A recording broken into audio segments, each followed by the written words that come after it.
አሰላሙ አለይኩም ወራህመቱላሂ ወበረካቱ። ውድና የተከበራችሁ የቻናሌ ተከታታዮች እንዴት ናችሁ? ከኔ ጋር አልሐምዱሊላሂ ረቢል ዓለሚን። ከትናንት በፊት በለቀኩት ቪዲዮ ላይ በጣም የሚያሳዝኑ ብዙ ኮሜንቶችን እያነበብኩኝ ነበር። ከዛ መካከል ደግሞ በጣም ልቤን የነካው ኮሜንት ይሄ ነው። ወላሂ እኔም ላብድ ነው ጀማምሮኛል ትላለች። እናቴ ከሞተችብኝ ወዲህ ሰላም የለኝም፣ ጭንቀት ነው። 2 ወሬ ከሰው ከራቅኩኝ ብቸኛ ነኝ። አስቡት እንግዲህ እና 2 ወር ሙሉ ከሰው ርቅ ያለሁኝ። ራሳችሁን ለምን ታገላላችሁ ነው ደግሞ የኔ ጥያቄ። ቪዲዮውን የሰራሁትን ቪዲዮ በዚህ የተነሳ ነው። ራሳችሁን ከሰው አታርቁ፣ ብቸኛ አትሁኑ። ከተጠጋችሁ ወደ አላህ ተጠጉ፣ ወደ ቁርአን። በቃ መሸሻችን አላህ እስከሆነ ድረስ መሸሽ ያለብን ወደ እሱ ነው። እሱ ነው የወሰዳት አይደል እንዴ? ስለዚህ ኢና ሊላሂ ወኢና ኢለይሂ ራጂዑን የምንለው ለምንድን ነው? ምንም ችግር መከራ ቢደርስብን ሶብር አድርገን ወደሱ መጠጋት ነው ያለብን። እኛ የሱ ነን፣ ወደሱም ተመላሾች ነን። በቃ ሁላችንም ጊዜው ሲደርስ ተራችን ሲደርስ ወደዛው ነው የምንሄደው። ማንም የማይሞት የለም አይደለ? ስለዚህ ይሄ ነገር በሰው ሀገር በሰው ቤት በጣም ከባድ ቢሆንም ግን መመለሻችን አላህ እስከሆነ ድረስ ቁርአን ማብዛት፣ ማዳመጥ፣ መቅራት ማንችል ከሆነ ማዳመጥ፣ ሐዲሶችን መስማት፣ ዳዕዋዎችን በብዛት ማዳመጥ፣ ከዛ መፍትሄውን እናገኛለን። ወላሂ ነው የምላችሁ። ማንም ያልሞተበት የለም። ልጆቻቸውን፣ እናቶቻቸውን፣ አባቶቻቸውን በስደት እያጡ ነው። ነገር ግን አላህን ተመክተው አሁንም መሄድ ካለባቸው ወደፊት ቀጥለው ህይወታቸውን እየሄዱ ነው። ግን ራሳችሁን አግላችሁ በቃ ጭንቀት አይብዛባችሁ። ጭንቀትን ብቻችሁን ልትዋጡት አትሞክሩ። ሸይጣን አለ ብያችኋለሁ፣ የሚገፋፋችሁ ወደ መጥፎ ነገር። እየጀማመረኝ ነው፣ በጂ እያለኝ ነው። በጣም ብዙ ኮሜንት ነው ያየሁት። እኔ ከዛ በፊት ነግሬያችኋለሁኝ እንደዚህ አይነት ነገር እያሉ ነው ልጆች። ግን ለእናንተ ትምህርት ይሆን ዘንድ በሰው ቤት እንደዚህ አይምሯችሁ እንዳይነካ። እንደ እብዴት እኮ ቀላል ነገር አይደለም። ካበዳችሁ ማንም እኮ የሚጠጋችሁ የለም። ማንም ሊይዛችሁ እናንተን የሚሞክር የለም። በቃ አለቀላችሁ። እና ይሄን ነገር መጠንቀቅ አለባችሁ። በቃ ቁርአን አዳምጡ። ብቸኝነትን አትምረጡ። ከምንም በላይ በፍጹም መዳን ቤት ሆናችሁ ብቸኝነትን አትምረጡ። ወላሂ በኋላ ትጎዳላችሁ። በኋላ ብቸኛ ሆናችሁ ትቀራላችሁ። በቃ ታለቅሳላችሁ። ይሄንን ማወቅ አለባችሁ። መሸሽ ካለባችሁ ወደ አላህ Subhanahu Wa Ta'ala መሸሽ አለባችሁ።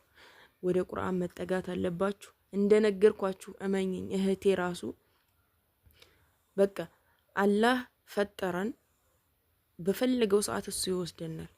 ይህንን ማመን አለብን። ይሄ ነገር ደግሞ ሰውነንና ሶብር ልናጣ እንችላለን። ያንን ግን የምትቋቋሚው በምን እንደሆነ ታውቂያለሽ? በቃ አንቺ መቅራት የማትችይ ከሆነ ቁርአን አዳምጪ፣ ሰላምን ታገኛለሽ። ወላሂ እርግጠኛ ነኝ ሁኜ ነው የምነግርሽ። እርግጠኛ ሁኜ 100% የምነግርሽ። ቁርአን አዳምጪ፣ ሰላምሽን ታገኛለሽ። ሐዲሶችን የሚባሉትን አዝካሮችን ጧትና ማታ በስልክ ከፍተሽ በስልክሽ አሁን አልহামዱሊላህ ሶሻል ሚዲያው ሁሉን ነገር አስቀምጦልናል። በስልክሽ ከፍተሽ ዩቲዩብ ላይ ሰርች አድርገሽ አዳምጪ። በጣም ብዙ ዳዓዎች አሉ ሶብር የሚያሰጡ ማለት ነው። እነዛን አዳምጪ። በአንድ ቀን ሁሉም ቤተሰቦቻቸውን በጦርነት ባደጋ ሁሉንም ቤተሰቦቻቸውን የሚያጡ አለው አይደለ? ወንድም፣ እህት፣ እናት፣ አባት፣ አክስት፣ አጎት፣ ልጆች እና የሰው ልጅ ላይ ይሄ መከራ ግድ ነው። ፈተና ነው። ፈተና እስከሆነ ድረስ ደግሞ ለፈተና እስከተፈጠርን ድረስ ሁሉም ነገር በእኛ ላይ መፈጠሩና መካሄዱ ግድ ነው። እና ይሄን ነገር ግን ልትቋቋሚው የምትችይው አንቺ ወደ አላህ ስትጠጊ ብቻ ነው። ብቻሽን በጣም ብዙ እህቶች አሉ ሽንት ቤት ሁላ ዘግተን እያለቀስን ነው የሚሉ እና ውዶችዬ እባካችሁ ሽንት ቤት የማን ቦታ ነው? ሽንት ቤት የቆሻሻ ቦታ ነው አይደለ? እዛ ጋር ማን ነው የሚቀመጠው? ሸይጣን ነው የሚቀመጠው እዛ ቦታ። እናንተ ገብታችሁ እየተናደዳችሁም ሆነ እያዘናችሁ እያለቀሳችሁ ካገኛችሁ እናንተ ላይ መሳፈሩ አይቀርም። በንዴት ላይ በሐሳብ በጭንቀት ላይ ከሆነ ደግሞ አዝካር ማለት ምንል እንኳን ቢሆን ማለት እንረሳለን፣ ዝም ብለን እንገባለን። ሽንት ቤት የሚባሉ ዚክሮች አሉ። አልሐምዱሊላህ እስልምና አላህ አሟልቶ ነው የሰጠን። ብዙ ቦታዎች ላይ ራሳችን የምንጠቀምባቸው ነገሮች አሉ።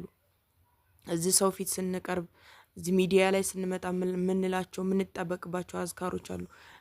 የትም ቦታ ሰው ጋር ስንቀላቀል የምንላቸው አዝካሮች አሉ።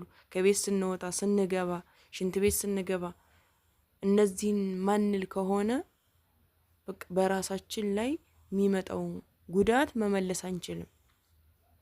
ገብቷችኋል?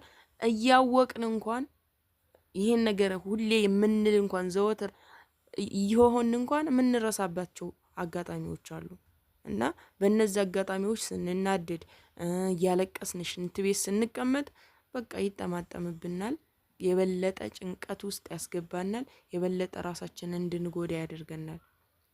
እና እባካችሁ ያንንም የተናገርኩት ቪዲዮውን የሰራሁት አዝካር አብዙ፣ ከራሴ ተሞክሮ ካለሁበት ሁኔታ ካገኘሁት ለውጥ ከሁሉት ነገር እየተነሳው በሰዎች ላይ ከማየው ነገር ሁሉንም ነገር ነው እኔ የነገርኳችሁ ያለሁት ለእናንተ ትምህርት ይሆን ዘንድ ማለት ነው ውዶችዬ። መዳም ቤት ነው ያላችሁት፣ ብቻችሁን ነው ያላችሁት፣ ግን በቃ በስልካችሁ ሁሉንም ነገር ማድረግ ትችላላችሁ። በስልካችሁ ኸይረ ነገራቶችን ማዳመጥ ትችላላችሁ፣ ማንበብ ትችላላችሁ፣ ቁርአን መቅራት ትችላላችሁ። መቅራት ባትችሉ ማዳመጥ ሙሉ ቀን ትችላላችሁ። አዝካር ሙሉ ቀን ስትሉ መዋል ትችላላችሁ። ይሄን ሁሉ እየቻላችሁ ለምን ራሳችሁን ታጨናንቃላችሁ? ለምን ራሳችሁን ብቸኝነት ራሳችሁን ብቸኛ አድርጋችሁ ስር ታደርጉታላችሁ? ሐዘንም ቢኖርባችሁ እኮ በቃ ለአላህ ንገሩት፣ አውሩት። ሰው ማታገኙ ከሆነ ከሰው መራቅ የለባችሁም። ሲጀመር ጥሩ ጓደኛዎችን መርጣችሁ ወደ ኸይር ነገር የምትመራችሁ ጓደኛ ጋር እሷ ጋር ማውራት በቃ ይቀልላችኋል። ያን ችግራችሁን ስታወሩ አይዞሽ መባልም እኮ በጣም ትልቅ ነገር ነው። አይዞሽ ስትባባሉ ይሄ ነገር ሁሉ ይቀራል። ዱንያ ነው ዱንያ። ስለዚህ ራሳችን ለምን እንጎዳለን በዚህ ልክ? እባካችሁ እህቶቼ ለወደፊቱ አስቡ። የቀረ ቤተሰብ ካለ ልጅ ካለ በቃ ልጆች ተወልጃለሽ፣ ታገቢያለሽ፣ ተወልጃለሽ። ከዛ በኋላ ልጆችሽ ላንቺ ይኖራሉ ማለት ነው። ላንቺ ያዝኑልሻል። በቃ ቤተሰቦችሽን አላህ ወሰዳቸው፣ እሱ በፈለገ ጊዜ ወሰዳቸው። ስትኖሩ ተጠቃቅማችሁም ሊሆን ይችላል፣ ሳትጠቅሚያቸው። አሁን አንቺ እንደምትዩ ሳልጠቅማቸው ሄዱብኝ ለኔ ኑረው ነው እያልሻለሽው። እንግዲህ ከዚህ በኋላ ከሄዱ በኋላ ደግሞ ለነሱ ዱዓ በማድረግ መበርታት አለብሽ። ያንን ያለፈብሽን ጊዜ መካስ አለብሽ በዱዓ። ቤተሰቦችሽን አላህ የጀነት እንዲያደርጋቸው፣ ቤተሰቦችሽን አላህ እንዲያዝንላቸው በርትተሽ ታጥቀሽ ተነስተሽ ለነሱ ቁመሽ ተቀምጠሽ ዱዓ ማድረግ አለብሽ። ልትክሻቸው ምትሽው በዚህ ነው እንጂ በማልቀስ አይደለም። እና እህቴ ሌሎችም እንደሱ ያላችሁ ሐዘን ከበዛባችሁ ወደ አላህ ሽሹ፣ ወደ አላህ ተመለሱ። ሐዲስ፣ ቁርአን፣ አዝካር ብዙ ነገሮች የምንላቸው አሉ፣ ብዙ የምንሰራቸው አሉ። እነሱን እያደረግን ወደ አላህ መጠጋት አለብን። መሸሻችን እሱ ነው። የፈለገውን ነገር መስጠት የፈለገውን ነገር መውሰድ የሚችለው እሱ ነው። ልጅ ከሰጠን ሊወስደው ይችላል። ቤተሰብ ሰጠን ሊወስደው ይችላል። እና አልሐምዱሊላህ ነው እኛ የሱ ነን። ነገም ጧት ወደ እሱ ነው የምንመለሰው። ወደ ሌላ መሄጃ የለንም። ይሄንን አውቃችሁ በቃ ወደ አላህ ተመለሱ እህቶቼ። ከዚህ በተረፈ ደግሞ አላህ ያበርታችሁ። አላህ ሶብሩን ይስጣችሁ። አላህ የሶብሩን ውሃ ያጠጣችሁ። ልክ እንደ እህቴና እንደሷ መሰሎቿ ማለት ነው። እህቴ ልጄ ሙታብኛለች፣ ልጄ ህፃን ልጅ ሆና ልጄ ሞተችብኝ የምትሉም ብዙ ናችሁ። አላህ ሶብሩን ይስጣችሁ። ሶብር ልታደርጉ ይገባል። ሶብር አድርጉ ተብሎ ለሰው ሲነገር ቀላል ነው ትላላችሁ፣ ግን ያ ነገር እንዲቀልላችሁ ወደ አላህ ተመለሱ እያልኩ ያለሁት ለዛ ነው። ቁርአን አዳምጡ። በተለይ በጣም ስለ ሶብር የሚያወሩ ቁርአኖችን አዳምጡ። ማዕናውን የማታውቁ ከሆነ ደግሞ ብዙ ዳዕዋዎች ስለ ሶብር የተባሉ ዳዕዋዎች አሉ። በቃ ሙሉ ጊዜያችሁን ውሏችሁን ስራ እየሰራችሁ ዳዕዋ ስታዳምጡ ብትውሉ ወላሂ በየቀኑ ብዙ ዳዕዋዎችን እያዳመጣችሁ ብትውሉ ማለት ነው አንደኛ የምትሶብሩት እናንተ ናችሁ። በቃ ቦታውን አመላከትኳችሁ። እንደዚህ አድርጋችሁ ራሳችሁን አጽኑ። የሰው ልጅ ስንባል ለዚህ ነው የተፈጠርነው፣ ለዚህ ፈተና ነው የተፈጠርነው። አትፈትነኝ አላህ አትንካኝ አትፈትነኝ አይባልም። አሚን ብለን ተቀብለን አልሐምዱሊላህ የቀረውን ህይወት ደግሞ ያስተካክልልን። ውዶችዬ አበዛሁባችሁ፣ አውፍ በሉኝ። ስለተሰማኝ ነው፣ በጣም ስለተሰማኝ ነው። አላህ ያግዛችሁ፣ አላህ ጭንቀትን ሁሉ ያላቅላችሁ። አላህ በአጭር ጊዜ ውስጥ የፈለጋችሁትን አሳክቶ ሀገራችሁ እንድትገቡ ያድርጋችሁ። ይሄን ነው የምለው። የዛሬው ቪዲዮ ይሄንን ይመስላል። ላይክ፣ ሼር፣ ሰብስክራይብ ማድረጋችሁን አትርሱ። በቀጣይ ተመልሼ እስከምመጣ አላህ ሰላማችሁን ያብዛው፣ ሀገራችንን ሰላም ያደርግልን። ወሰላሙ አለይኩም ወራህመቱላሂ ወበረካቱ።